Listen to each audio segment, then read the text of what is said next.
D'accord. Bon, je vous ai écrit une question. Alors attendez, je vais vous la poser tout de suite. C'est bien, te le direct, attention. Je suis payé pour ça. Ah non mais ça filme déjà, merde. Ça va être dérangeant. Bonjour mesdames et messieurs, donc tout de suite vous avez une question, je crois que j'ai une question à vous poser qui est de moi. Quelle est cette histoire de tramette? Je vous l'ai pas écrite comme ça.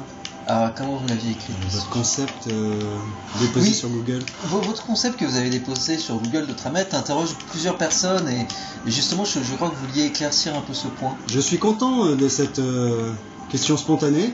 Oui, mais... Alors, en fait, l'idée c'était que les gens consomment beaucoup de ressources pour des véhicules particuliers, qui restent finalement au garage ou sur des places qui font chier tout le monde dans les... Merde, je vois pas la route. Dans les villes, sur les trottoirs et tout. Et les piétons perdent un peu la main, quoi. Voire explosent en roulant sur des bombes. Voilà. C'est ce qui vient de m'arriver. Vous regardez trop d'âge, vous. Vous regardez trop TF1. Je suis journaliste. Ah oui, d'accord, pardon. Faut se désinformer, j'avais oublié votre métier. Donc en fait, l'idée c'est que plutôt que de laisser des matières premières dormantes dans les rues, dans les garages et tout ça pourrait être en circulation. Bon, après, je suis bien d'accord qu'il y a l'usure du matériel, mais beaucoup de garagistes vous diront, une voiture qui ne roule pas, c'est une voiture qui se dégrade toute seule. Mais on peut leur faire confiance aux garagistes?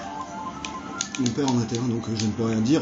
Il y a un petit conflit d'intérêt par rapport à Saint-Pierre.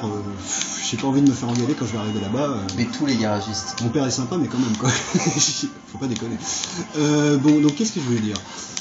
Donc au lieu de transport en commun à la con avec des bus qui font chier tout le monde, qui ont des horaires qui font chier tout le monde, notamment quand on veut sortir la nuit, notamment quand on veut faire un grand déplacement, qu'il y a 36 changements. Bon voilà, donc l'idée en fait serait de, dans ce concept, de remplacer tout ça, on recommence tout, progressivement, alors ça je vais pas vous le dire parce que... Pas que ça fout, hein, on n'a qu'une course, putain, mais j'ai déjà le deuxième tour, j'aurai jamais le temps par qu'il faut. Donc, on arrête, donc on fait soit des voitures autoguidées, soit des tramettes, où chacun va pouvoir réserver sur son smartphone ou sur son téléphone à la maison le trajet qu'il va faire. On peut imaginer donc qu'elles sont autoguidées et qu'elles vont permettre aussi le covoiturage, c'est-à-dire moi je vais à 3-4 km, je peux prendre quelqu'un sur la place, sur le chemin,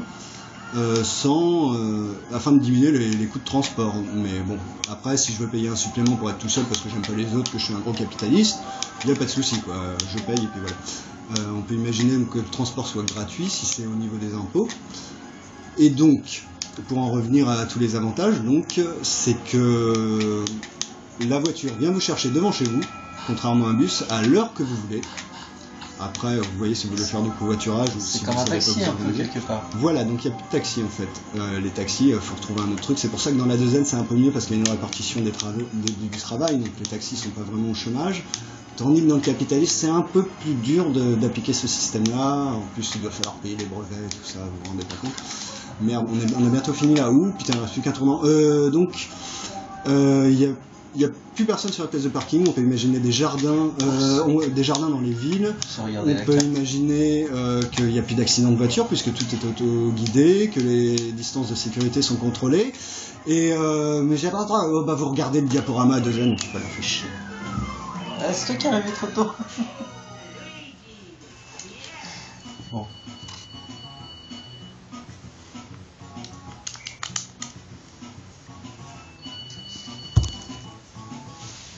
Un bon coup de goujant.